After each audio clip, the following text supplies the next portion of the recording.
The great sin of Christianity is not the misrepresentation of Jesus, although that is very egregious, but it is actually the misrepresentation of God and who and what God is. God is above this realm, existing at a higher dimension. Within that higher dimension is the heavier dimension in which we exist, where you can have matter. And at the higher dimension, there is no time, there is no matter, there is no space, there is only spirit.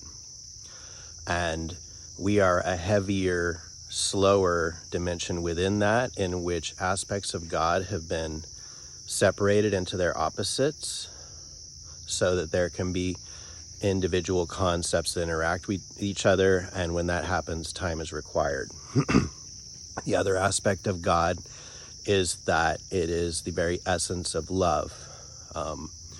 We are loved as a part of God and within God, to the point that one could almost connect it to how a good parent relates to their children, but it's even so much more profound than that.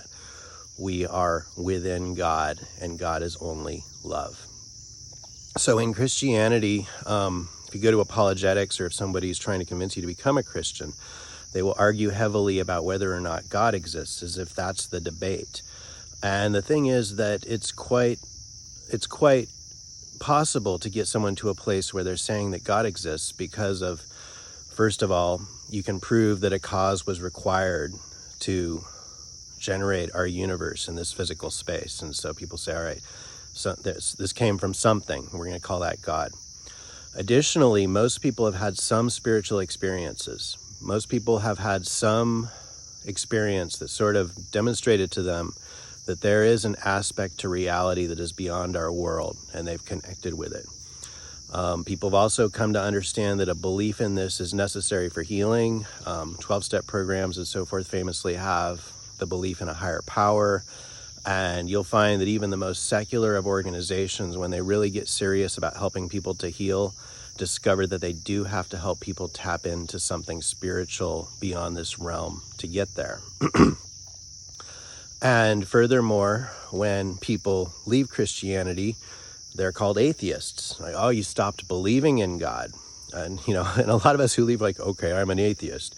And sort of, it's like you're still living in their paradigm, actually. If you leave Christianity to become an atheist, that's their label for you. That's how they're redefining the situation.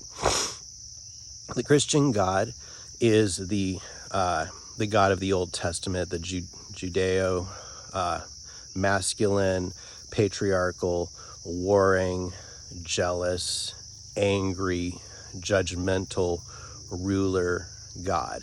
And that God is an absolute fiction. That God has never existed on this planet. It's an invention designed to control and scare people. And Jesus was aware of this. And if you listen to Jesus talking about God, he never describes God in those terms. The people talking to him would, because that was their cultural context and understanding of God. But that God is actually quite smaller than the actual God. That God is a lot like us. It lives in a particular point of view. Those are my people. Those are not my people. They're doing a good job. They're doing a bad job. I am not getting appreciated by those people enough, that sort of thing. And, it's, the Christian God in modern times is, constantly broke, constantly needs to be appreciated, constantly needs new followers, constantly needs people to, he's very voyeuristic, watching how people are having sex and behaving in their lives and judging and and that sort of thing.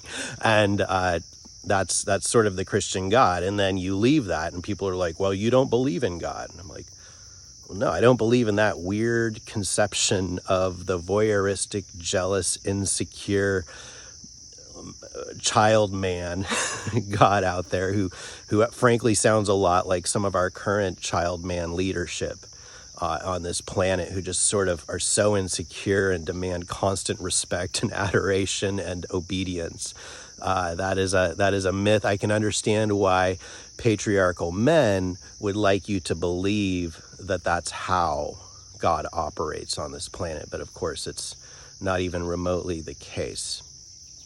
And so much of spiritual development, if we come from a fundamental Christian background, is in re-experiencing and connecting with the reality of who and what God is. And that is the place where the true healing begins to happen. Because when you really grasp through your whole body that you are animated by God, that you were created as an aspect of God, and like a rhombus strip, not only are you made of and a part in God, but somehow inside of you, all of God exists. And we have this sort of backdoor connection to pure God right within us. And then our sort of outer physical body is sort of existing in the material realm, all of which is generated inside the essence and being of God. And I think it's just so important to conceptualize how God exists. God exists in a realm where there is no time, there is no space, there is no matter, there is no material. For God to generate time, space, and material, God has to divide itself into positives and negatives, into two opposite polarities. And the negative aspect of that matter has to be parked here, and the positive has to be parked here, and it all has to equal out, and it's tremendously complex. And I believe this is what the universe is doing right now. When you see all these planets and black holes and things like that, it's sort of the back of the tapestry holding it all together, because everything, God before the creations of the heavens and the earth was a homogeneous, almost cloud of being that was completely identical throughout. There was no differences within it. And God had to sort of divide itself into opposites. And this realm is that experience of opposites. And from God's point of view, in God's experience, all of history has already happened. It's all over. We're a sort of a prism that contains the spectrum of human history, if you were to look at it from God's point of view. It's all just beginning and all completely ending at the same time. But we're down here in it, living it, experiencing it. And we're what it's like for God to experience duality. The experience of God before the creation of the heavens and the earth was of, abject loneliness, aloneness, oneness, a ball of love with no recipient to experience that love. And there was no drama. There was no arc to the experience. And that's what's happening now, an arc of experience within God to the aspect of, no, can I be pure love in a ball of plasma?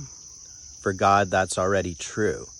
Now we're answering the question, can we be pure love on the physical plane down here, where things have opposites and where things are being worked out and so forth? Can we experience the drama of a life arc full of tragedy and experiences and growth opportunities and learning and discovering how to love in a world where we have to work it out as little creatures and beings? And that's what we're doing right now.